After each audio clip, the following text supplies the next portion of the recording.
Tirunelveli Vannarapettai Reliance மாலில் food down திறப்பு விழா மிக சிறப்பாக நடைபெற்றது. மானூர் ஒன்றிய தலைவர் ஸ்ரீலேகா அன்பழகன், மானூர் கிழக்கு ஒன்றிய செயலாளர் அருள்மணி ஆகியோர் சிறப்பு விருந்தினர்களாக கலந்து கொண்டனர். திருநெல்வேலி கிழக்கு மாவட்ட மகளிர் அணி துணை அமைப்பாளர் கீழநத்தம் பஞ்சாயத்து தலைவர் அனுராதா ரவிமுருகன், தென்காசி வடக்கு மாவட்டம் மேல நீலிதநல்லூர் தெற்கு ஒன்றிய செயலாளர் வெற்றி விஜயன் கலந்து கொண்டு குத்துவிளக்கு ஏற்றி வைத்தனர். மேலும் திறப்பு விழாவில் நண்பர்கள், உறவினர்கள் பலர் கலந்து கொண்டு தங்களது வாழ்த்துக்களை தெரிவித்தனர். மானூர் யூனியனில் ஒன்றிய கவுன்சிலராக இருக்காங்க. இவங்க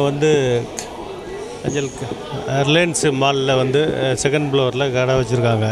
இவங்க சிறப்பாக நடைபெற்று இவங்க மென்மேலும் இதோடைய இனியும் பல கடைகள், இதை மாதிரி பல கடைகளை ஓப்பன் பண்ணி மென்மேலும் வாழ்க்கையில் வளரணும். வாழ்த்துக்கள். நன்றி, வணக்கம். நன்றி.